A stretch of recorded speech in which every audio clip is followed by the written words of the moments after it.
Bom dia a todos, bem-vindos. Eu gostaria de começar com a lição de abertura hoje. Meu nome é Luiz Berti. Eu vou fazer a lição de abertura, seguido pelo Dino e depois o Luiz, que vão falar sobre o Livro dos Espíritos e o Evangelho segundo o Espiritismo.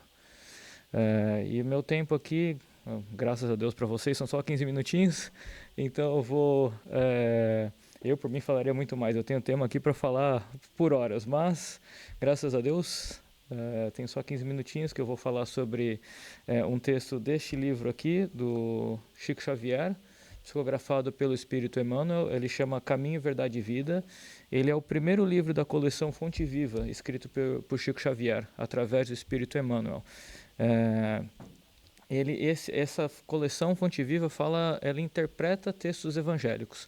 Então, Chico Xavier, através de Emmanuel, pega a Bíblia, e ele pega trechos da Bíblia e discorre, o que traz mais luz sobre o que os apóstolos, o que Jesus quis dizer sobre aqueles textos, que muitas vezes, como a gente sabe, foram escritos através de parábolas, né? Então, sujeitos a interpretações.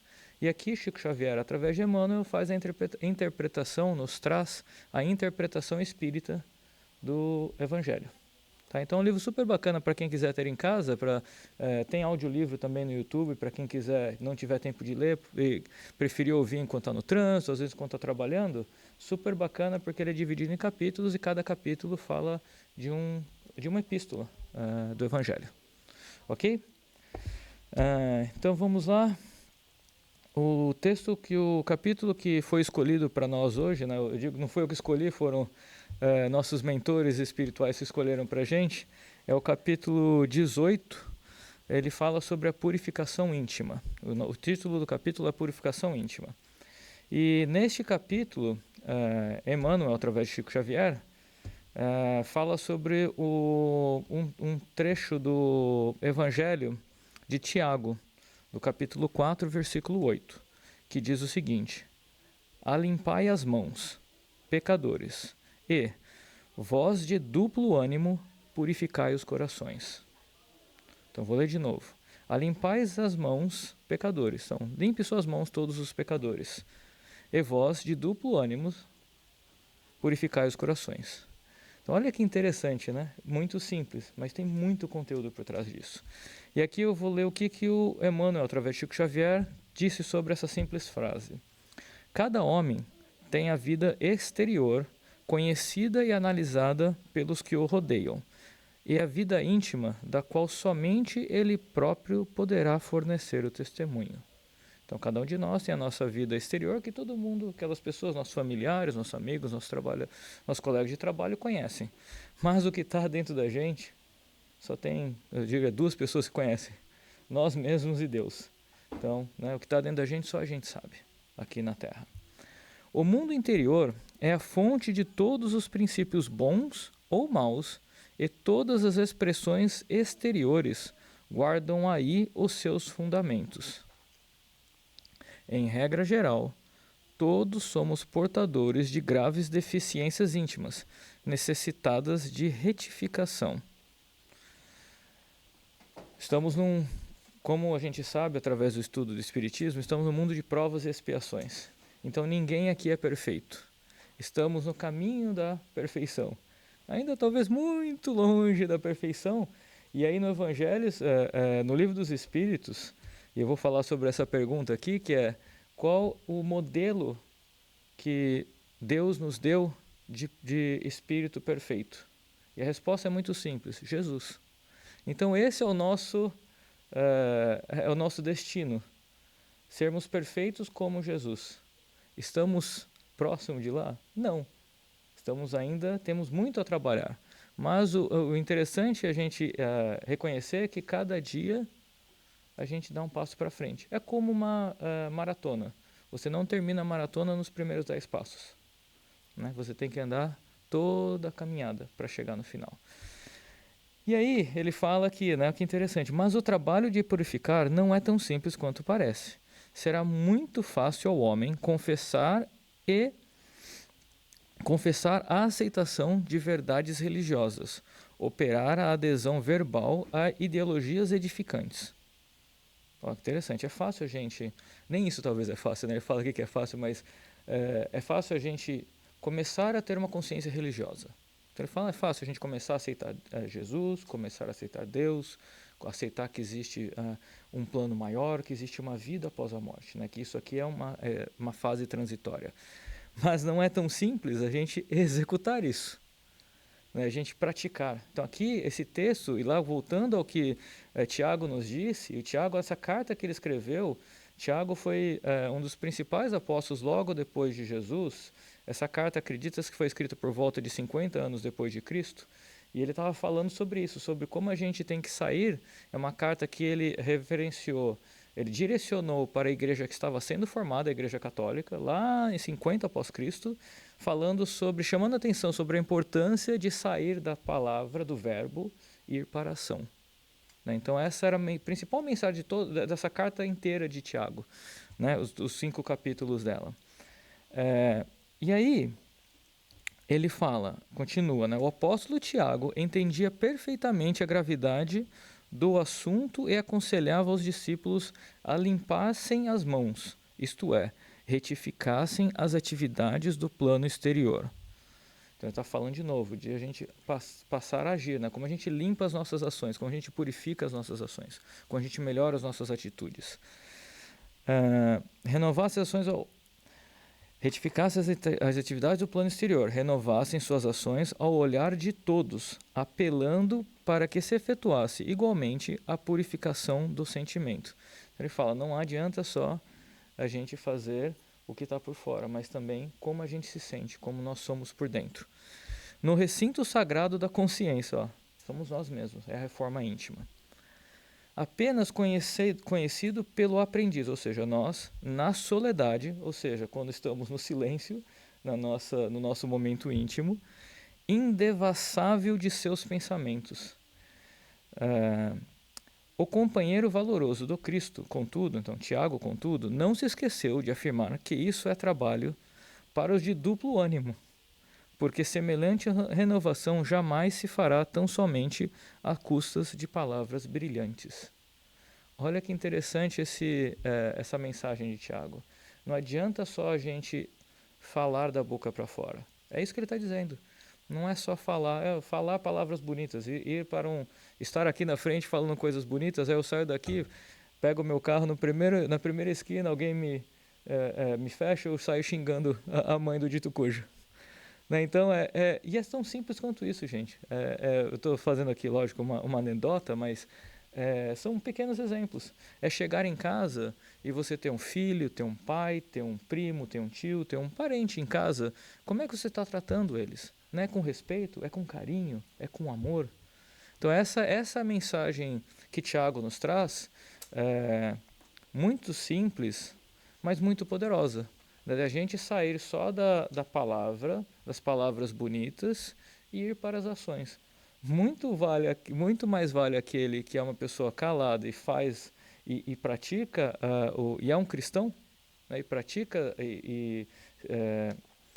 cultiva os ensinamentos de Jesus, do que aquele que fala super bonito, mas é só da boca para fora, né? E aí eu trouxe aqui alguns trechos da... é interessante, né? Eu peguei para estudar esse capítulo do livro Caminho, Verdade e Vida, eu usei 2 livros, basicamente, que a gente vai estudar, que a gente estuda aqui. Um é o Evangelho segundo o Espiritismo, que o Luiz vai falar mais tarde, e o segundo é o Livro dos Espíritos, que o Dino vai falar daqui a pouco também. Então, primeiro, antes de entrar nesses 2 livros, eu vou trazer um trechinho que Sócrates já disse lá 400 anos antes de Cristo. Sócrates, o filósofo, né? Ele falou uma frase muito famosa: conheça-se a ti mesmo. Olha que interessante, né? Sócrates, no planejamento reencarnatório, esses filósofos que vieram da Grécia e de Roma, eles já vieram para preparar a humanidade. Então Sócrates já foi o primeiro filósofo, grande filósofo, famoso, que começou a preparar o ambiente para receber Cristo. Ele diz, conheça-te a ti mesmo. Né? Já começa aqui, isso é o princípio da reforma íntima, antes mesmo de Cristo estar na Terra. Então já estava preparando as pessoas, que não é só o que você faz da boca para fora, mas é como você é por dentro. É a reforma íntima. E aí, na pergunta 625 do Livro dos Espíritos, que é este livro aqui, é um livrinho pequenininho, 500 e poucas páginas, com mil e algumas perguntas que Allan Kardec fez da codificação espírita. Na pergunta 625, que é da parte terceira do capítulo das leis morais, falando sobre o conhecimento da lei natural. Então a gente está estudando leis naturais, isso aqui traz uma aplicação de uma delas. A pergunta é a seguinte: qual o tipo mais perfeito que Deus tem oferecido ao homem para lhe servir de guia e modelo? Olha que resposta simples. Jesus é o modelo que Deus nos deu. Quer copiar alguém? Copie ele. Ele é o exemplo. Não, é fácil? Não. Mas ele é o modelo que Deus nos deu. Se a gente quer espelhar alguém, olhe para Jesus Cristo. E aí, estudando um pouquinho mais para frente, também no Livro dos Espíritos, já na parte terceira do livro, no capítulo 12, que aí fala da perfeição moral, um subtítulo que é Conhecimento de Si Mesmo. Olha só, referência a Sócrates de novo, né? No Livro dos Espíritos, Conhecimento de Si Mesmo, que é o capítulo da perfeição moral. Como é que a gente atinge a perfeição moral? Conhecimento de si mesmo. Olha os Espíritos já nos dizendo. A pergunta 919. Qual o meio prático mais eficaz que tem o homem de se melhorar nesta vida e de resistir à atração do mal? Olha que interessante. A pergunta que Allan Kardec fez para os espíritos. E a resposta dos espíritos, fantástica. Um sábio da antiguidade vô-lo disse: conhece-te a ti mesmo. Então aqui os espíritos referindo-se a Sócrates. E aí, no item A dessa resposta, ele fala: conhecemos toda a sabedoria desta máxima, porém a dificuldade está precisamente em cada um conhecer-se a si mesmo. Qual o meio de consegui-lo? Então aqui o Allan Kardec vai mais profundo, né? Que tá bom, é fácil dizer isso, né? Conheça-se a si mesmo, mas como é que eu realizo isso? E aí, a resposta, que aí vem uma resposta que é de um texto, inclusive, de Santo Agostinho, que diz o seguinte: fazei o que eu fazia quando vivi na terra, ao fim do dia, interrogava a minha consciência, passava a revista ao que fizera e perguntava a mim mesmo, se não faltara algum dever, se ninguém tivera motivo para de mim se queixar. Foi assim que cheguei a me conhecer e a ver o que em mim precisava de reforma. Olha a resposta de Santo Agostinho. Não é, eu sei que parece muito complicado, gente, mas não é tão difícil. Também, eu gosto de usar o exemplo da nossa vida, da nossa infância. A gente não começou a andar quando nascemos. A gente primeiro ficava deitadinho, depois o pescoço endureceu, a gente consegue começar a mexer a cabeça, controlar a nossa cabeça. Depois sentamos. Depois começamos a engatinhar. Até aí já foram pelo menos 1 ano, 2 talvez, para você começar a andar. E ainda cambaleando. Depois você começa a andar, começa a fazer um caminhar mais rápido, aí você pode correr. Então esse é um exercício de fé e é um exercício de tempo. E cada um de nós está no estágio diferente. Não adianta se comparar com o outro. Voltando à frase de Sócrates: conheça-se a si mesmo. Olhe dentro de você. O que eu preciso melhorar? O que eu preciso fazer? Não é o que o outro precisa. Sou o que eu. E não se sinta... Uma outra mensagem que ele nos traz é: a gente não tem que sentir desespero ou ansiedade ou pressa. É ter fé. E aí quando a gente vai... como é que a gente consegue fazer, né, agir para melhorar, para sair, né? Como é que a gente interpreta tudo isso? E aí a pergunta 918, que é uma pergunta anterior a essa que eu acabei de falar, que Allan Kardec faz, do mesmo tema, é: verdadeiramente homem de bem, quer dizer, desculpa, dentre os vícios, qual o que se pode considerar o mais radical? Aí a resposta é o egoísmo. O egoísmo, segundo os espíritos, é o pior dos vícios e é o pior dos males que nós temos. E como é que a gente consegue trabalhar isso? Qual que é a melhor ferramenta que o Espiritismo e o Livro dos Espíritos e o Evangelho nos traz? É através da lei do amor e da caridade. A lei da justiça, amor e caridade. Então, como é que a gente melhora a reforma íntima, conhecendo a si mesmo? Um dos principais deficiências que nós temos, um dos principais males, orgulho e a vaidade e o egoísmo. Então, orgulho e egoísmo. Como é que a gente trabalha orgulho e egoísmo? Amor e caridade. Essa é a resposta. E por fim, no próprio Evangelho segundo o Espiritismo, no capítulo 15, que é o capítulo Fora da Caridade não há salvação, podemos estudar a parábola do bom samaritano. Então Jesus aqui já nos deu a parábola do bom samaritano, onde ele fala, né, que então dirá o rei aos que estiverem à sua direita: vinde, benditos do meu Pai, tomai posse do reino que vos foi preparado desde o princípio do mundo. Porquanto tive fome e me destes de comer, tive sede e me destes de beber, careci de teto e me hospedastes. Estive nu e me vestistes, achei-me doente e me vestistes, e me visitastes. Estive preso e me foste ver. Em verdade vos digo, todas as vezes que isto fizestes a um destes mais pequeninos dos teus irmãos, foi a mim mesmo que fizestes. Então Jesus está aqui mais uma vez o modelo, dando exemplo. O que a gente precisa fazer? Você vê, ele não pediu dinheiro, ele não falou para a gente ser perfeito, ele não falou para a gente dar um salto estratosférico. Ele pediu para a gente, ele ensinou para a gente ajudar o próximo, através da caridade. E tem várias formas de se fazer isso. Então, é com amor, é com respeito, às vezes é com uma palavra amiga, às vezes é com um ouvido amigo, às vezes é o silêncio. Quando aquela pessoa vem desabafar em você, é você ouvir e internamente estar rezando por ela, por você mesmo, para você não pegar aquela carga negativa e, ao mesmo tempo, ajudar aquela pessoa. Então, isso é caridade, gente. Tão simples quanto isso. Às vezes, ouvir uma pessoa, às vezes, ter um carinho de fazer uma ligação, às vezes, conversar. Então, com isso, gente, gostaria de pedir a todos que se ajeitassem nos seus lugares, elevassem os pensamentos a nosso Deus Pai Todo-Poderoso, agradecendo por mais este dia maravilhoso, esse domingo de sol, aqui onde estamos. Um dia muito, muito bonito. Que tenhamos a oportunidade de aprender um pouco mais sobre esse nosso modelo, nosso guia espiritual, nosso Mestre Jesus. Que possamos, acima de tudo, através dessas palavras e ensinamentos que serão estudados hoje, aprender um pouquinho mais do que Jesus veio nos trazer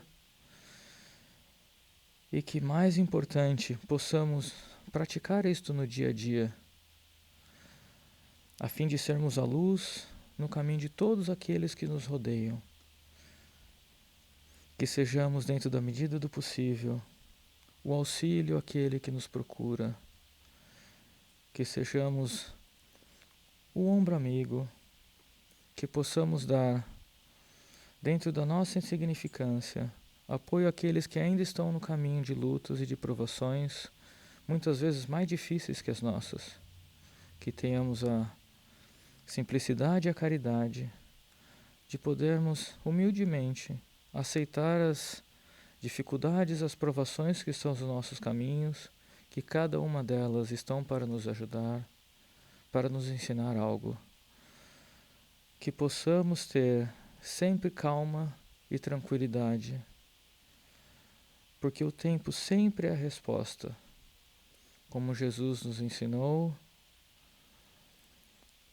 buscai e achareis. Sempre que estivermos passando por dificuldade, elevemos nosso pensamento, façamos uma oração, pedimos a Jesus e a Deus Pai Todo-Poderoso para que nos deem as ferramentas, a paciência e a resignação para enfrentar todas as provas que necessitamos para continuar a nossa jornada dentro da reforma íntima e da nossa melhora própria. Que assim seja, graças a Deus. Muito obrigado a todos. E agora o Dino vai dar sequência com o estudo do Livro dos Espíritos. Um ótimo domingo a todos. gente.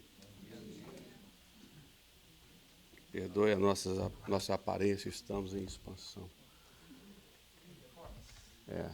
Acho que a gente podia passar para o Evangelho logo de uma vez, porque o Luiz já fez a abertura, já fez o Livro dos Espíritos, já trouxe tudo, então opôs-se disso.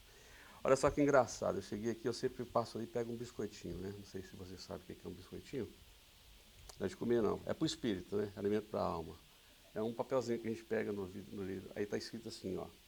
Com paciência conquistarás tudo, após te haveres conquistado a ti mesmo para o bem e para a paz. Acho que o trabalho hoje vai ficar em volta disso. Mas vamos lá. É por aí, né? Confirmado. Então vamos lá, gente. Meu nome é Dina, para quem não me conhece. A gente vai fazer o estudo do Livro dos Espíritos. Nós estamos terminando, e é uma parte muito interessante. Nós estamos no capítulo das leis morais, leis natural ou divinas, né? E nós estamos na última pergunta desse capítulo, né? Que é a divisão da lei natural, que é a 648. Daí nós vamos passar para o capítulo 2, que vai tratar das leis morais, né? E na pergunta de Kardec, no início desse capítulo, já tem todas elas aqui listadas. E o interessante é que essa parte do Livro dos Espíritos, só dando um toque aí para todo mundo, é uma parte onde você tem toda a trajetória que nós precisamos para alcançarmos o que o Luiz trouxe aqui na abertura. Para alcançarmos, seguirmos e tentarmos, né, elevarmos espiritualmente através dessas leis. Mas, na pergunta de encerramento da primeira parte, a 648, Kardec faz o seguinte questionamento à espiritualidade que nos deu as respostas, né, do Livro dos Espíritos. Ele fala assim: o que pensais da divisão da lei natural em 10 partes? Vocês já ouviram falar disso antes, já? 10 partes? Compreendendo as leis de adoração, lei de trabalho, de reprodução, de conservação, de destruição, sociedade, progresso, igualdade, liberdade. Ele coloca, e por fim, a de justiça, amor e caridade. Hoje vocês não têm colinha não, né? Então vamos lá, vou ter que ler. Essa divisão, essa é a resposta, tá? Essa divisão da lei de Deus em 10 partes é a de Moisés e de natureza a abranger todas as circunstâncias da vida. Ou seja, é uma confirmação do que Moisés veio trazer nos 10 mandamentos. É um roteiro seguro para que a gente possa aprender, receber, entender e praticar, né? Dentro da condição da humanidade no momento. Esse livro aqui foi nos trazido em 1857, né? 56, 57. Moisés veio bem antes do Cristo, né? E aí a continuação dessa resposta é: o que é essencial, ou seja, desculpa, fala assim, então, a circunstância das vidas e o que é essencial. Podes, pois, adotá-la sem que, por isso, tenha qualquer coisa de absoluta, como não tem nenhum dos outros sistemas de classificação, que todos dependem do prisma pelo qual se considere o que quer que seja. A última lei é a mais importante. Qual que é a última lei? Estão prestando atenção? Amor e caridade. Justiça, amor e caridade. A última lei é a mais importante, por ser a que faculta ao homem adiantar-se mais na vida espiritual, visto que resume todas as outras. O que Jesus falou quando foi perguntado sobre as leis de Moisés? Ele não veio mudar a lei, ele veio dar confirmação, né? E ele nos falou que tudo se resolvia: amar a Deus sobre todas as coisas, que é o primeiro mandamento, e ao teu próximo como a ti mesmo, que é exatamente o que o Luiz trouxe na abertura hoje aqui.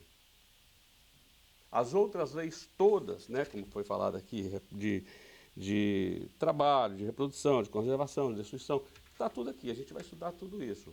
são leis naturais, são leis importantes, são leis que nos guiam até para o momento atual que nós estamos vivendo. E olha que engraçado, esse livro foi colocado, essas respostas, em 1857, e é super atual, super atual. Se você ler e entender todas essas leis naturais que aqui estão, você vai entender até a maneira de pensar do momento que vivemos hoje na humanidade.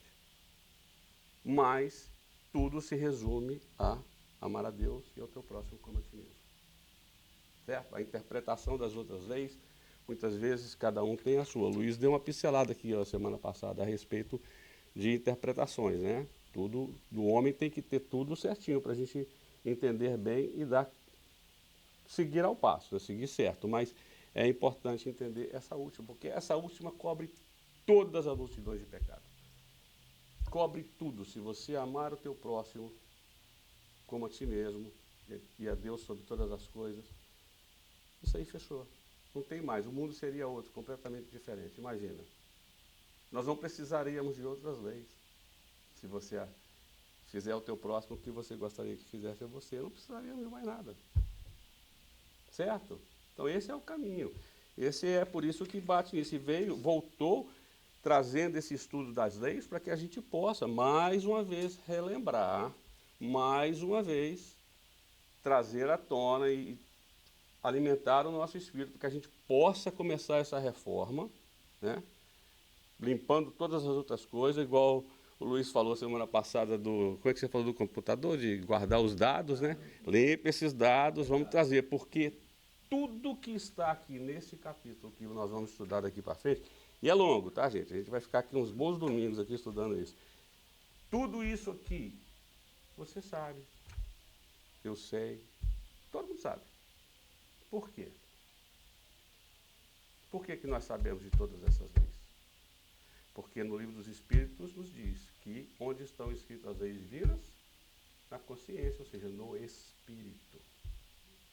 Está em nós. Nós sabemos tudo isso aqui. Então, se nós aplicarmos, nós temos condições de aprender e darmos continuidade, né? Tentarmos seguir os exemplos de Jesus para que a gente possa, como diz na própria resposta, adiantarmos espiritualmente, porque esse é o caminho. Esse é o caminho. Nós viemos aqui para aprender, né? Mas o caminho é a volta. O mundo real nosso é lá, não é aqui. Então, esse é o caminho. Nós temos que ascendermos espiritualmente para que nós possamos seguir junto com esse planeta, seguir junto com as pessoas que estão aqui e não temos que voltar e ter que repetir várias coisas. Verdade? Quem quer colocar alguma coisa, gente? Alguma pergunta? Ninguém? Rafael, você veio preparado para substituir? Você sabe que quase... Sim, senhor, você sabe que quase, porque ontem eu estava esquecendo que hoje é o segundo domingo de setembro. Então, bestou e eu não apareci aqui hoje. Aí você estava preparado. Você falou que realmente é dentro da gente, né?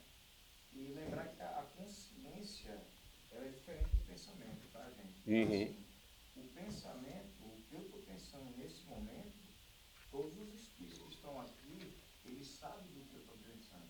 É tanto que Kardec fala, né, que na pergunta os espíritos nos influenciam, né, em nosso pensamento. Ele fala muito mais do que pensais. Né? A força do nosso pensamento é o que a gente atrai. A consciência é a nossa ligação direta com Deus. E um exemplo disso é, quando eu vou fazer algum ato errado, que todo mundo aqui comete, ou continua cometendo, sabe aquela hora que você vai pegar alguma coisa e você fala assim, não, vou comer esse chocolate, estou de dieta, mas vou comer o chocolate aqui, alguma coisa para rapaz, isso. Isso é Deus te alertando que você está fazendo alguma coisa errada. Mas aí ele deu o livre-arbítrio. Você vai decidir o que você vai fazer. Porque aí você também vai ter a consequência do seu errado. Então essa é a diferença, né? Então assim, todo ser humano, todo espírito, ele nasce perfeito. Deus criou todo perfeito. Nós, pelas nossas escolhas, nos tornamos o que somos hoje. E pagamos a consequência das nossas escolhas. Sim. Oi, Carlos. Não, tem não. Ah, eu estava pensando a mesma coisa. Eu estava pensando a mesma coisa, poderia ter usado outro exemplo, né? Também acho. concordo com você. Também tem muita gente aqui que agiu. Resistir um chocolate é difícil. Vamos lá. Ó, Miramês, nessa mesma pergunta, ele traz a seguinte, ele explica bastante a respeito. Ele fala assim, Moisés anotou o dito dos emissários espirituais, contendo as 10 regras para os homens que se educassem, preparando-se dessa forma um ambiente propício para a descida da grande luz desprendida de Deus, que foi Jesus. Ou seja, Moisés, a época que ele veio para poder colocar uma certa regra no que acontecia, que Deus, imagina o que acontecia naquela época. Se hoje nós estamos dizendo, imagina lá. Então ele trouxe as regras, ele trouxe, né, o Deus único, ele trouxe tudo o que precisávamos para poder nos prepararmos para receber o Cristo, certo? Ele fala assim, ele e o Pai são um. Isso nos leva a crer na sintonia de Jesus com o Criador. E é o que devemos fazer igualmente, nos ligarmos a Jesus e poder falar com Ele. Eu e Jesus somos um no amor. A doutrina espírita, sendo o cristianismo renascendo nessa época pela misericórdia do mesmo, Jesus divide e subdivide as leis ao infinito. Essas leis que nós vamos estudar daqui para frente, também todas elas vão ser subdivididas. A gente vai começar hoje, que nós já passamos, como eu disse, para 648, é a última pergunta do capítulo 1 das leis divinas naturais, e esse capítulo é subdividido das leis divinas naturais, ele encerra com da perfeição moral. Mas entre o estudo que nós fizemos e da perfeição moral, que é o último que encerra esse capítulo, nós vamos estudar as leis. Da lei de adoração, de trabalho, de reprodução. E a gente começa hoje com a lei de adoração, que é o capítulo 2, tá? E ela está subdividida em... Todo mundo tem livro dos espíritos aqui, né? Não, em casa. Aqui não. Tem, né? Ok. Objetivo da adoração, adoração exterior, vida contemplativa, a prece, o politeísmo e o sacrifício. Então essa lei de adoração toda abrange tudo isso que a gente vai estudar nos próximos domingos, tá? E hoje nós vamos começar com a lei de adoração que fala o objetivo da adoração, certo? Então Kardec, na 649, estou falando assim para ficar claro, para a gente acompanhar e chegar em casa, dar uma lida, porque é importante. Em que consiste a adoração? Essa é a primeira pergunta que ele faz. O que consiste a adoração? O que é isso? Né? Para que serve? E a resposta é muito simples. Na elevação do pensamento a Deus. Deste, pela adoração, aproxima o homem a sua alma. Ou seja, é a única maneira que nós temos de nos aproximarmos. Né? É pensar nele, é adorá-lo, respeitá-lo, entender que ele nos dá tudo, nos ama, é o Criador de tudo, de todos. Nada acontece sem que Deus tenha o controle, o comando das coisas. Tudo que acontece em nossa vida tem um motivo, tem um porquê. E adorá-lo é isso. Tirar um tempo para poder pensar nele. Para poder elevar esse pensamento a ele e fazer essa ligação, aproximar a sua alma a ele. Então, muitas vezes, a gente fala, mas muitas vezes eu nem falo Deus, eu falo mais em Jesus. Está certo. É a maneira de chegarmos a Deus. É através, tanto é que no livro do Espírito fala. É o nosso exemplo, é o que já era antes desse planeta ser o que é. Jesus já estava aí, ele é o governador desse planeta, ele é o Espírito crístico que nos guia, ele é o Espírito crístico que nos recebeu em vários outros obras, quando teve, né, a transição de outros locais, e está nos guiando desde o início. Claro que existem todos esses outros, como você citou, Luiz, Sócrates, e tantos outros, né, que a gente nem sabe quem é que vem, que são missionários para trazer isso, para nos ensinar isso. Então, a doutrina espírita traz essas informações de uma maneira muito mais clara. Tira aquele lance muita gente fala da religião, né? Porque tem pessoas que têm aversão. Você fala religião, tem aversão a isso. A gente encontra. O Espiritismo não traz isso. O Espiritismo traz uma maneira natural de se entender os dois mundos. né, que existe essa ligação dos dois mundos. Não tem proibição, não tem, mas lhe dá uma gama de informações tão grande que desperta as leis divinas, porque desperta a consciência. Muitas vezes o escudo fala o temer a Deus. Não é temer a Deus, é respeitar a Deus. E a gente muitas vezes não faz isso, né? Mas faz parte. Faz parte. O amor divino, ele é incompreensível para nós.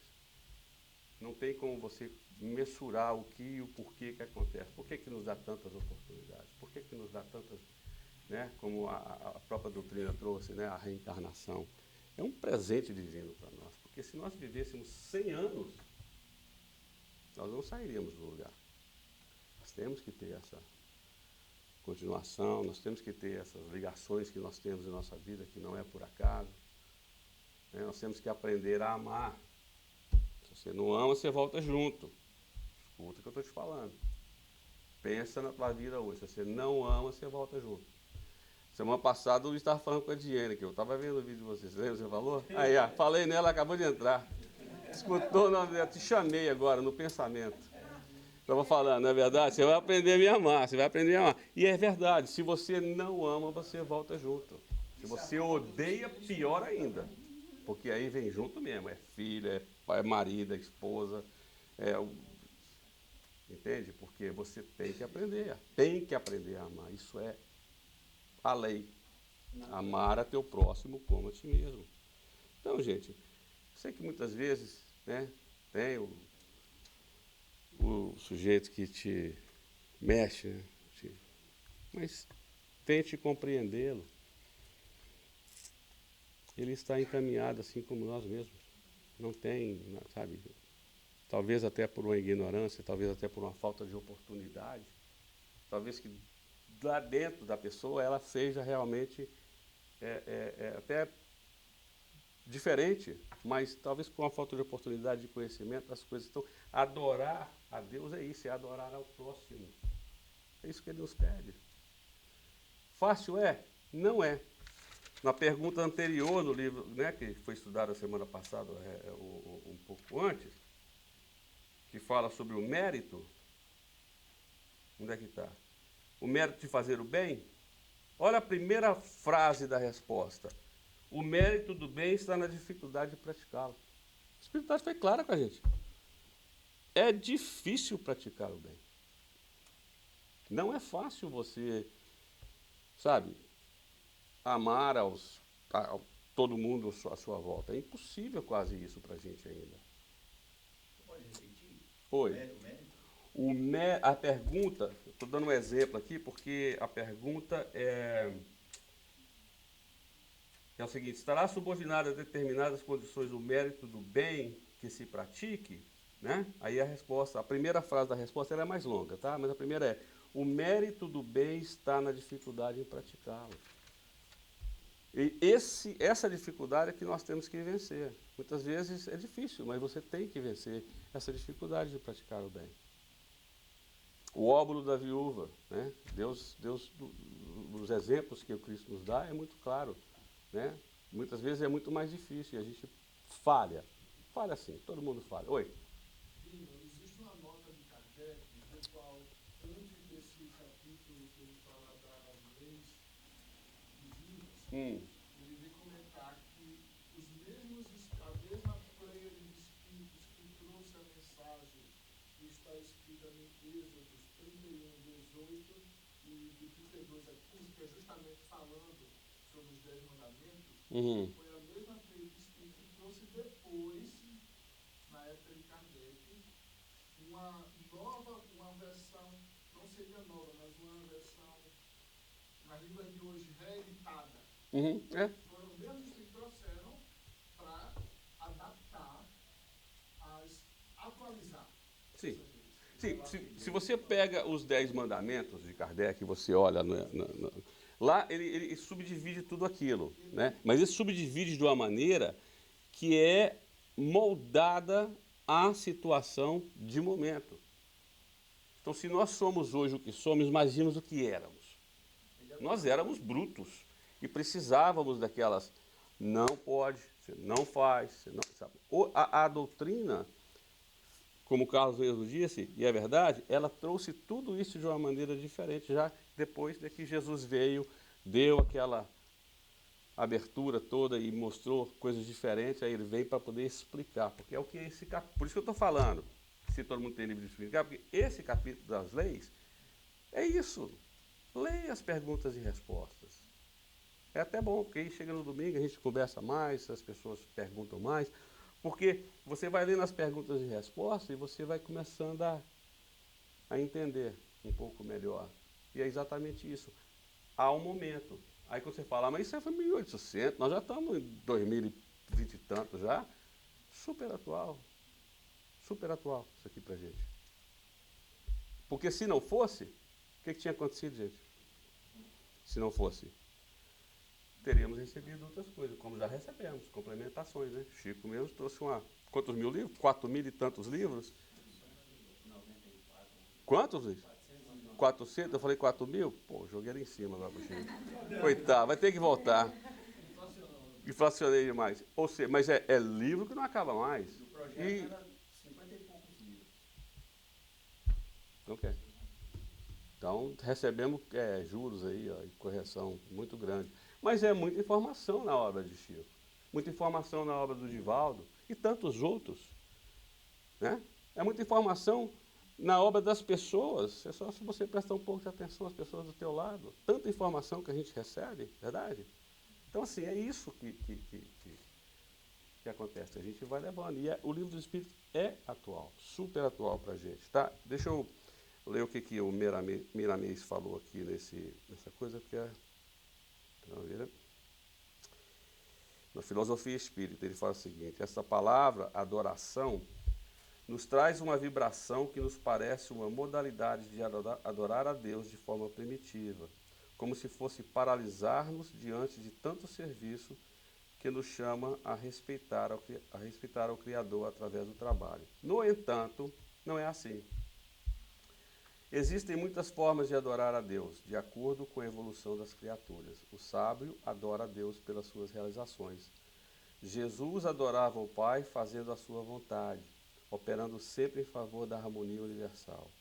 Os homens elevados formalizam uma adoração ao Senhor pela sua vida contínua no bem comum. Se queres adorar a Deus, não deves esquecer a caridade. Desde o momento em que te levantares do teu leito, começa o dia ajudando. As oportunidades não faltam. Não deixes de orar pela sua compreensão em todos os minutos em que estiveres em contato com os teus semelhantes, e para nunca perder a paciência diante de tantos problemas que sabemos existir. Faze-te surdo quando ofendido, não revidando com as mesmas armas do ofensor. Continua compreendendo todas as oportunidades que vêm ao teu encontro para purificar teus pensamentos. Os impulsos de fazer justiça que nascerem dentro de ti, não deves alimentá-los. Se desejas adorar a Deus, não podes ter ódio de ninguém, pois tudo e tudo são obras dele. Se desejas adorar ao Senhor, que é o teu dever, não faças justiça com as tuas mãos, que elas te foram dadas para o aperfeiçoamento da alma. Se queres adorar ao Pai, que está nos céus, da tua consciência, procura alegrar os tristes, dar o pão a quem tem fome, vestir os nus e visitar os encarcerados, pois eles são teus irmãos em Jesus, filho do mesmo Pai. Adoração é movimento no bem. O significado, como era compreendido no passado, já passou. Ele vibra em outra dimensão de entendimento. Jesus, quando falava de Deus, tinha plena certeza do que sentia por ele e sabia que falava do Pai com plena adoração. Anotou João, no capítulo 7, versículo 29, que o mestre dizia: eu o conheço, porque venho da parte dele e fui por ele enviado. É muito importante para todos nós essa afirmativa de Jesus. Podemos adorar a Deus pelos processos ensinados por Jesus, em amá-lo sobre todas as coisas e ao próximo como a nós mesmos. Tudo é válido, desde quando espiritualizemos todos os nossos atos, movido por amor, dentro daquela pureza que a consciência eternizou no bem universal. Todos os povos tinham e têm seus meios de adorar a Deus. Aos espíritas, devemos dizer que devem elevar seus pensamentos ao Criador com amor e sinceridade, mas que devem, pelo maior tempo, adorá-lo pelo trabalho elevado, pelos pensamentos solidificados no amor e pelos gestos de caridade. Se estiveres lendo um livro digno de ser lido diante de Jesus, estará adorando a Deus, por estares ajudando na construção do bem e da verdade. Não percas tempo com os antigos, de paralisar-se em adoração, dias e mais dias, esperando dos céus as bênçãos do Criador. O progresso das almas nos leva a crer, sem que possamos voltar atrás, que podemos adorar a Deus com mais eficiência, nas mais altas realizações, do modo ensinado por Jesus. Esse é, pois, o maior objetivo da adoração: adorar ao Pai em espírito e verdade. Bom domingo a todos. Continue o trabalho em casa e agora a gente vai passar para o Evangelho com o Luiz. Obrigado, gente. Vou dar um biscoitinho aqui, ó.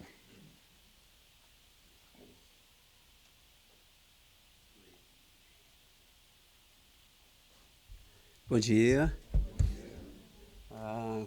Agradecemos a presença de todos e aqueles que estão aqui a primeira vez conosco, sejam bem-vindos, tá bom? E desculpe nos transtornos, porque nós estamos aqui fazendo a ampliação e com certeza ficará mais tranquilo aqui para que abriguemos a todos nós, tá bom? É interessante quando começa a abertura e tudo mais, as pessoas falam, é mera coincidência. Coincidências não existem, né? E saiu um Luiz, entrou outro Luiz, e esse Luiz aqui é o Luiz de amanhã, né? Não é mesmo? Hã? O Chega lembra. Na aparência, né? Será? Mas a brincadeira faz parte, das vezes, uma brincadeira sadia, e interessante que o Dino falou a respeito da Diane e ela apareceu ali. Eu falei, pelo amor de Deus, a Diane não veio hoje para eu pegar no pé dela. Mas ela apareceu, né? Mas, assim, o que nos traz o Evangelho? O que nos traz hoje aqui? O que nós viemos fazer aqui hoje? Por que nós nos reunimos em um grupo onde nós estamos buscando algo para satisfazer ou para nos engrandecer? São perguntas que nós devemos fazer. Por que eu vou me vir buscar alguma coisa? Para quê? Para simplesmente guardar para mim mesmo? E o nosso crescimento no plano físico, o Luiz citou muito bem a respeito de nós quando era criança. Mas quando entramos numa fase assim de mais adolescência, pré-adolescência, nós muitas vezes queremos mudar o mundo. Não é isso? Alguém já teve essa noção? Primeiramente, nós dizemos aos nossos pais. O que nós dizemos aos nossos pais? Hã? Como é que é, Diane? Você chegava, batia o pé, hein? Eu sei mais do que você não sabe de nada. Sim, e outra coisa, o que mais? Sou dono do meu? Né, Diane? Eu saí de casa aos 18 anos, nunca mais eu volto. Sim. Então, veja bem, minha filha, quando inteirou 18 anos, ela me ligou, ela mora no Brasil, e ela me ligou um dia e falou, pai, eu me senti, quando eu estava fazendo uma consulta, e a front desk me falou assim, pode assinar a sua ficha e tudo mais. Ela falou assim, poxa, eu pensei, que responsabilidade agora eu tenho comigo mesmo. Né? Todos nós crescemos, não crescemos? Crescemos na idade física, mas e moralmente? Também crescemos, mas em menor grau, não é? Por quê? Porque existe uma teimosia do espírito e não querer crescer. Ficarmos estacionados num processo de que aqui está bom. Mas quando a coisa aperta, para quem nós recorremos? Aos pais, não é, Regiane? Não quero sair eu quero sair de casa, porque eu vou virar nos meus calcanhares e nunca mais volto. Né? Não é assim não, né, Regiane? Mas, assim, eu estou pegando no pé dela porque nós somos muito amigos e temos, né, a liberdade de fazer, que eu não vou ficar fazendo isso com qualquer um aqui. Né? Porque senão vocês poderiam até falar assim, não, eu não volto ali nessa casa nunca mais por causa daquele careca que está ali fora. Né? Mas é assim mesmo, nós sempre queremos a nossa independência financeira, nossa dependência de tomar as nossas decisões, mas de uma certa forma nós achamos que quando a coisa aperta nós procuramos um auxílio, né? E como procuramos? Um amigo de confiança ou uma pessoa que nos é caro de acordo com o envolvimento que nós temos, e tudo isto na nossa vida para que nós possamos buscar uma solução para aquilo que nós estamos enfrentando, não é mesmo? É um problema? É. E quando nós recorremos a um auxílio, vamos colocar dentro do nosso aspecto aqui, o auxílio numa casa espírita. O que nós buscamos? O que nós estamos querendo? Quando sentamos aqui para ouvir alguém falar, pode ser eu ou qualquer outra pessoa, que os bons espíritos nos auxiliem. Não é isso mesmo? Todos nós buscamos auxílio. E o auxílio do invisível, ele vem nos dar avisos sutis que eles estão nos auxiliando e nós muitas das vezes renegamos isso. Isso não é meu, isso não é isso não é aquilo. Nós sempre colocamos um pé atrás ou os dois pés atrás e não movemos. Esse é o problema maior, quando nós empacamos. Não aceitamos aquilo que é, de uma certa forma, dolorido para que nós possamos nos mover. Porque dói. Para abrir mão de algo que eu tenho tendência a querer fazer, dói. Porque a minha vontade quer prevalecer. E não o amparo, o auxílio daquele que nos quer dar uma oportunidade de crescermos.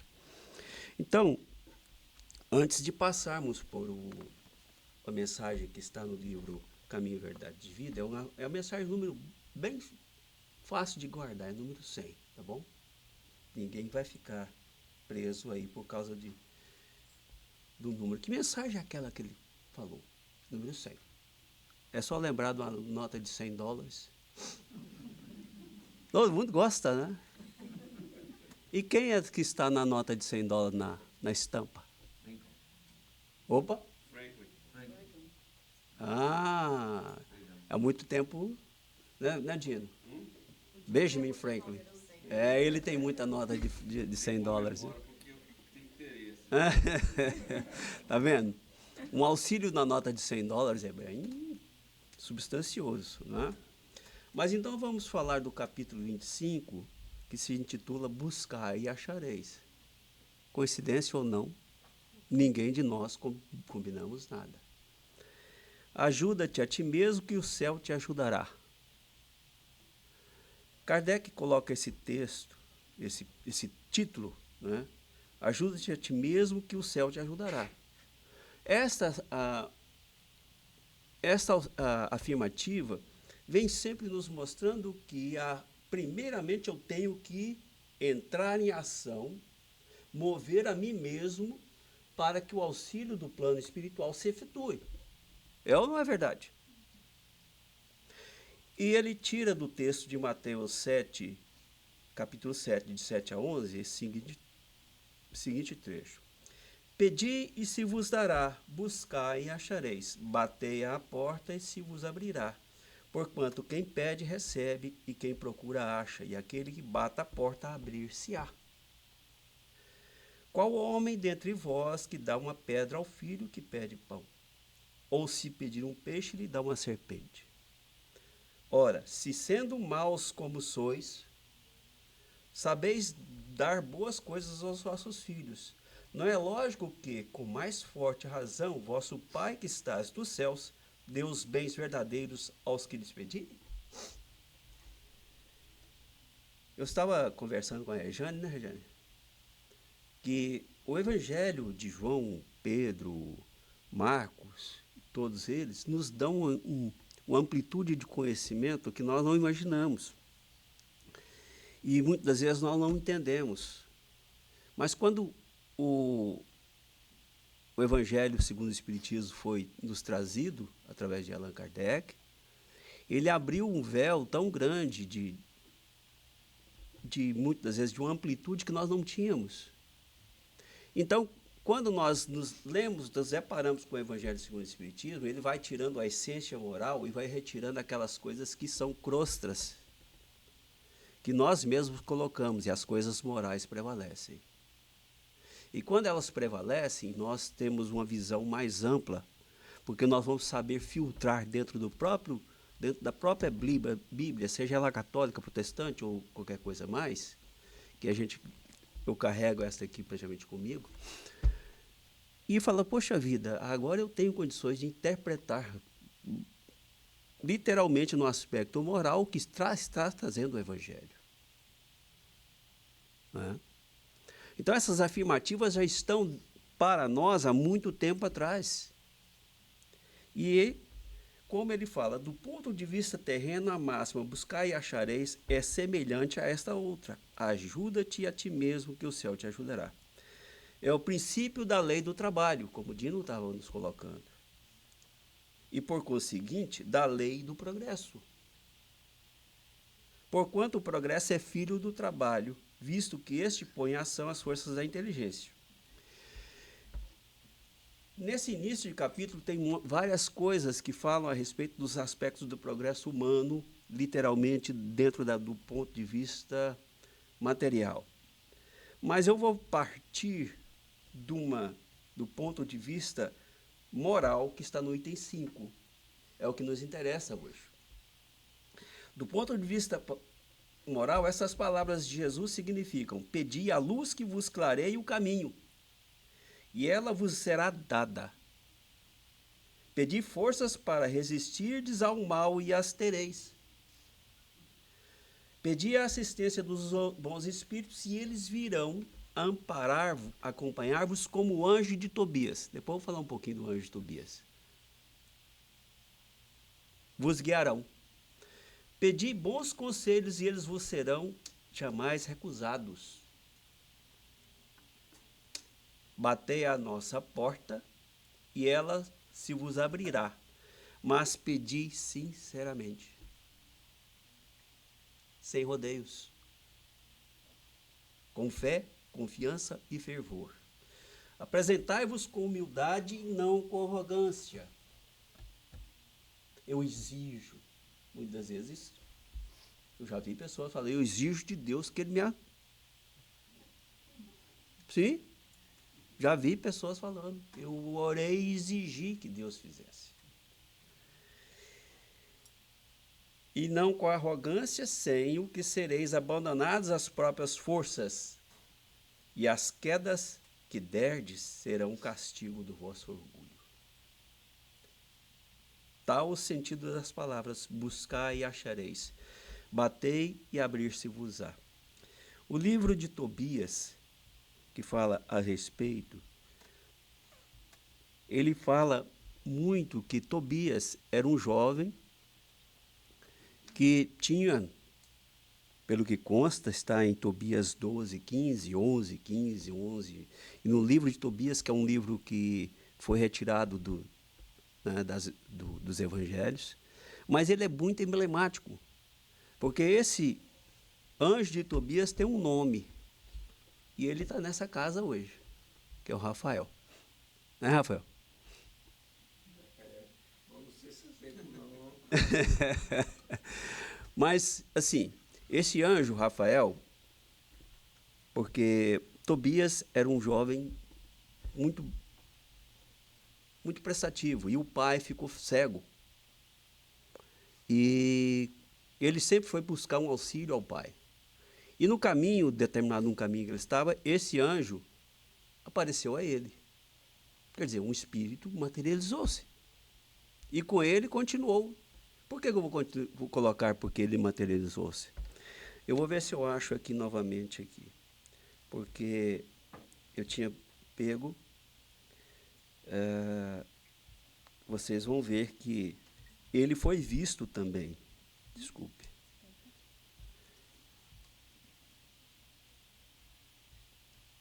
Ele foi visto também pela mãe de Tobias.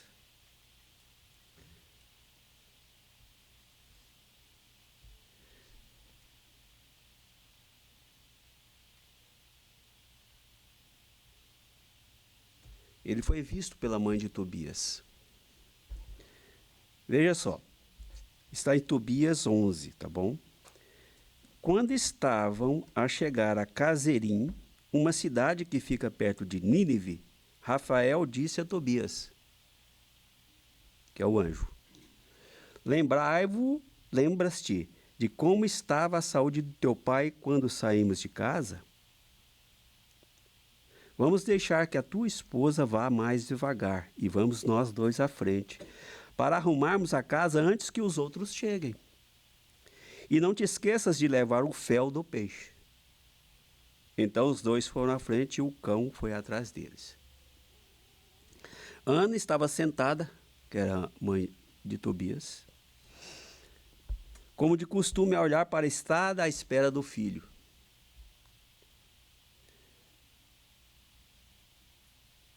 De repente percebeu que ele estava a chegar e disse a Tobit, que é o pai: olha o pressentimento aí. O teu filho vem aí, e também o homem que foi com ele.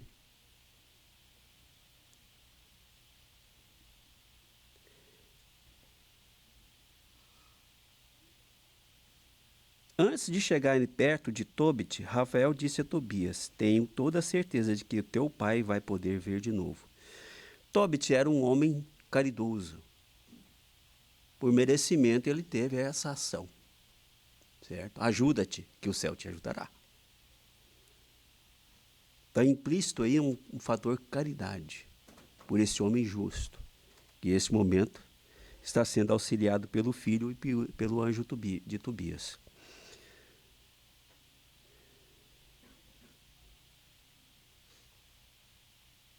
Passa o fel do peixe nos olhos dele. Esse remédio fará com que as manchas brancas diminuam e caiam dos olhos dele como as escamas. Isso aqui é uma catarata, né?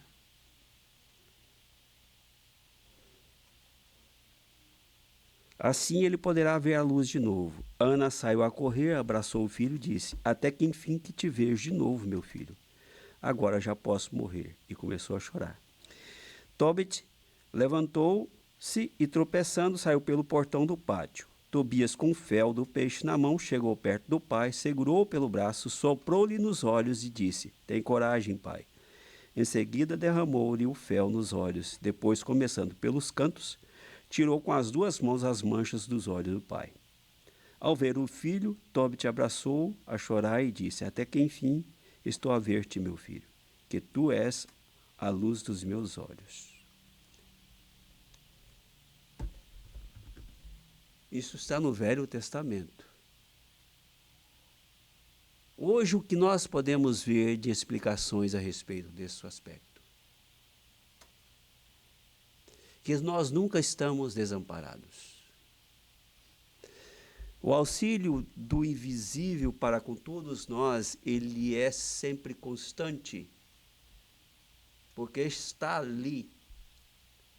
Tem uma passagem que esse que o céu te ajudará. Tem uma passagem que está em Josué, se não me engano, onde ele já fala também no Velho Testamento que não o abandonaria, ele estava sempre com ele. Então, observando esse aspecto do que a doutrina espírita nos traz hoje, é o seguinte: algo que antigamente não era explicável, hoje se torna uma coisa que é natural, da lei natural. O não abandono do pai para com todos nós, filhos.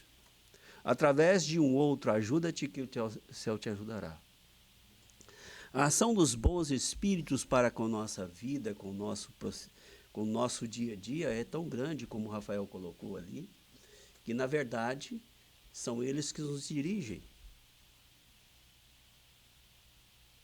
As nossas ações são tomadas, sim, o nosso livre-arbítrio é respeitado. Ele nunca é totalmente tirado da nossa capacidade de perceber, de querermos crescer, como nós estávamos falando no início. Eu quero minha independência, pai. Ninguém quer, o senhor não manda no meu pensamento. Não é mesmo? A rebeldia. Senhor, Deus, o senhor não manda no meu pensamento. Sai fora. Mas quando a coisa aperta, vem cá, senhor, vamos aqui, vamos conversar um pouquinho. Eu me arrependo, vem cá, me dá uma chance novamente. Eu não vou mais fazer isso, mas depois que receber o auxílio, lá vamos nós de novo. Ainda bem que eu consegui. Deixamos Deus de lado. Deixamos os bons espíritos a ver navios, como diz o outro. Por isso que quando este trecho do livro Caminho, Verdade e Vida, a mensagem 100, o Emmanuel, como sempre, retira alguns textos dos evangelhos, e ele retirou dos Atos dos Apóstolos. O que significa ato? Alguém sabe? Olha o ato de fazer. Eu estou fazendo alguma coisa, uma ação. Atos dos Apóstolos significa o quê? Os apóstolos fizeram após Jesus. Isso, muito bem. Não matou a aula, né, Juan? Nessa aula você estava presente. Atos dos Apóstolos. Porque eu já ouvi gente pensar assim, Jesus dos Atos dos Apóstolos fez isto. Não, Jesus já tinha partido. Então, nos Atos dos Apóstolos, foram as primeiras sementes que o Cristo plantou nos homens através dos apóstolos, que essas sementes começaram a ser aquelas sementes que começaram a brotar e dar os seus frutos, dos quais nós temos até hoje. Há a respeito dos historiadores, que Lucas foi o autor dos Atos dos Apóstolos a pedido de Paulo. Veja bem a grandeza desses homens no início deste grande estuar de informações. Nessa grande capacidade que esses espíritos superiores têm de nos auxiliar. Então, ele diz assim, a mensagem se intitula Auxílios do Invisível. E depois de passarem a primeira e segunda guarda, chegaram à porta de ferro, que dá para a cidade, a qual se lhes abriu por si mesma. E tendo saído, percorreram uma rua e logo o anjo se apartou dele. Pedro estava preso. Ele foi conduzido à prisão, porque na época começaram-se as perseguições, que foram infligidas primeiramente por Paulo. Foram até a casa do caminho, onde eles estavam trabalhando, dando assistência aos doentes e tudo mais. E o único que não foi levado à prisão praticamente foi Tiago. Porque ele tinha um hábito de ainda aquela fé mosaica, ele tinha um hábito de ficar orando de joelhos, né, ajoelhado e tudo mais. Então os soldados perceberam que aquilo ali acho que não é cristão, não. Deixa ele aí. E foi a salvação da casa do caminho, porque ele ficou cuidando dos doentes. Os outros foram soltos logo depois e Pedro continuou preso.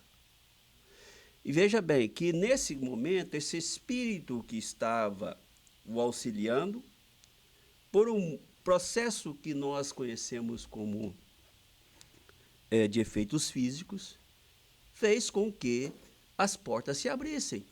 As cadeias de corrente também caíssem. Os soldados que estavam ali adormecessem. E ele saiu pela porta. Mas esse sair pela porta, o que ocorreu depois? O anjo se apartou dele. Quer dizer, agora é você, com você mesmo. Seu livre-arbítrio vai dizer aonde você deve ir. E Emmanuel nos traz essa reflexão. Os homens esperam sempre ansiosamente o auxílio do plano espiritual. Nós não esperamos isso quando viemos a casa? Não importa o nome pelo qual se designa esse amparo. Na essência é invariavelmente o mesmo, embora seja conhecido entre os espiritistas por proteção dos guias e nos círculos protestantes por manifestações do Espírito Santo. As denominações apresentam interesse secundário. Essencial é considerarmos que semelhante colaboração constitui elemento vital nas atividades do crente sincero. No entanto, a contribuição recebida por Pedro no cárcere representa a lição para todos nós. Os auxílios do... Eu estou cortando um pouquinho aqui, tá, pessoal? Os auxílios do invisível são incontestáveis e jamais falham em suas multiformes expressões, no momento oportuno.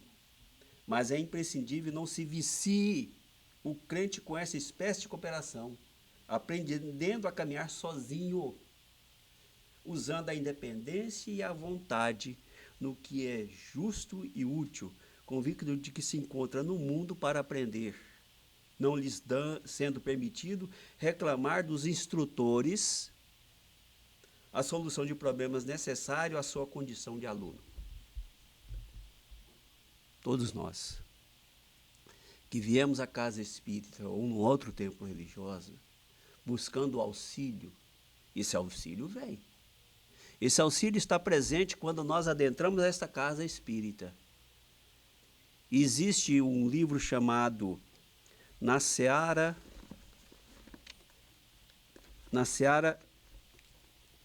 do Bem. É um livro de Luiz Antônio de Ferraz, ditado pelo espírito Antônio Carlos Tonini. Vocês já devem ter conhecimento desse. É um espírito, quando encarnado, frequentava uma casa espírita. E quando ele desencarnou, ele queria conhecer os trâmites, o que ocorre dentro da casa espírita no plano espiritual. E tem no YouTube uma palestra que se intitula Uma Reunião Espírita Vista do Mundo Espiritual. Vocês podem ir no YouTube, ela é muito explicativa a respeito disso. Então ele vai narrando as histórias. Quando nós colocamos no livro de mentalização, fazemos uma lista enorme muitas das vezes. Nada contra, gente. Estou colocando às vezes. Mas a partir do momento que nós colocamos aquele nome daquelas pessoas ali, não são os espíritos responsáveis por eles. Somos nós. Para mantermos a vibração em relação àquilo que nós estamos pedindo por outro ou por nós mesmos. Os espíritos não podem tudo, se nós não quisermos. Então, no livro, no vídeo, vai falar muito a respeito disso. Na entrada da casa já tem equipamentos, porque a tecnologia existe de um plano espiritual muito maior. Tem um médium de cura que se chama Sérgio Chersi. E o doutor Ludwig, quando ele se manifestou, numa palestra que ele estava colocando, o doutor Ludwig falando a respeito, falou: meus filhos, esse aparelho de ressonância aí de CAT scanner que vocês têm é obsoleto, já está nos nossos depósitos. Hoje a coisa é diferente. A evolução que nós temos hoje é trazida pelo plano espiritual, permitindo para que os espíritos que reencarnam tragam essas evoluções. Nós vimos no livro de Tobias aqui a respeito da catarata. É a catarata. Hoje nós temos cirurgias para retirar essa camada branca que impede daqueles que a têm a ver. E nós dizemos, é um progresso da ciência, sim, mas é um auxílio que veio do plano invisível, materializando-se pela ideia intuída em algum técnico de conhecimento dessas ciências que vai trazendo tudo isto. Por isso a importância de nós observarmos que na nossa casa espírita, quando adentramos ali, existe um aparelho chamado psicoscópio, que faz uma leitura da nossa problemática, o que nós estamos necessitando. E é feita essas anotações, e aqueles espíritos que estão trabalhando nos bastidores desse evento que ocorre agora, ele está anotando cada problema, cada sentimento que alguém está tendo, para providenciar aquele auxílio que é necessário. Por isso nós não podemos deixarmos de simplesmente acreditar, mas nós temos que ter a certeza que nós estamos sim auxiliados. Nós estamos sendo amparados, porque assim não fosse, nós já teríamos cometido muitas besteiras por aí. Quer ver uma história, só para terminarmos? O Roberto Barbosa, que é aquele nosso amigo que vem sempre, todo ano aqui, colocando uma história de uma jovem. Ele está falando a respeito de uma jovem espírita, não independe de quem seja. Mas antes disso eu vou contar um fato que agora me veio à mente, para vocês verem que não é. Na minha cidade, tinha uma senhora que estava na casa de uma outra amiga, e já era bem tarde. E ela resolveu ir embora. E a outra falou: irmã, não vá, é muito perigoso, tem muitas... A senhora pode ser atacada. Não, irmã, eu estou com Jesus, estou com Deus. E assim ela resolveu. E ela, para cortar caminho, ela entrou por um local que, geralmente naqueles lugares, dos lotes baldios, ela entrou. E quando ocorre isso, uma pessoa a atacou para fazer um assédio. E ela lutando, não, tão coisa. E ela falou: que Jesus me abençoe, me dê força, e nada, e a pessoa insistindo. E quando ela pegou e simplesmente falou: bom, ela pensou consigo mesmo, já que eu não estou conseguindo mais, eu me entrego. Né? Ela falou assim: já que eu não estou desse mundo, quando ela falou, já que eu não sou desse mundo, o camarada simplesmente largou ela. Que negócio é esse? Resultado, que negócio é esse? Eu estou atacando a alma do outro mundo? E quando ela se evadiu, todo mundo começou a gritar, a pessoa sumiu e as vizinhanças veio em socorro, ela levou ela para o hospital. Era um pronto-socorro lá. E chegando lá, tinha uma certa pessoa, que era o próprio. Diz que tinha caído, não sei o quê, mas ele se emaranhou numa cerca de arame farpado e ficou todo arranhado. E quando ele viu, e ele a viu, ela falou: foi ele. Acabou sendo preso. Olha que auxílio ela recebeu. Então, Roberto, falando a respeito, só para ilustrarmos como eles nos auxiliam. Roberto disse que tinha uma jovem na casa espírita e ela estava também indo embora para casa. E, de repente, 3 jovens a cercaram e a levaram para um canto para cometer um estupro. E ela ficou muito abalada com aquilo, gritava e tudo e tal. E, de repente, aparece o quê? Uma viatura da polícia.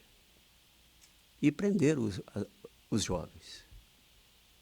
E num determinado dia, numa das reuniões mediúnicas do qual ela participava, ela muito traumatizada, um espírito mentor se manifestou, falou: minha irmã, sabia que... e um detalhe, ele contando. Os policiais falavam assim: eu não sei por que nós viemos para cá, porque alguma coisa falou: vá por aquela rua. Não é a nossa rota diária. Não é a nossa rota que nós fazemos. Vá para aquela rua. E demos de encontro com isso. Aí ele contando, resumindo, que essa jovem recebeu essa orientação, fala: sabe que você realmente foi alguém que fez o mal dessa forma para esses 3 jovens que hoje estão reencarnados? Você procedeu mal com eles e hoje eles ainda não haviam perdoado e iriam fazer isso. E ela ficou assim: pois é, Mas você sempre estava procurando estar voltada para o amor ao próximo, e ele foi colocando, você recebeu essa ajuda. E esse espírito era Bezerra de Menezes, dizendo ela. Bezerra de Menezes intuiu esses policiais a passarem por aquela rua naquele momento. Então, vejamos só. Todos nós podemos auxiliar a nós mesmos. Basta querermos. E vamos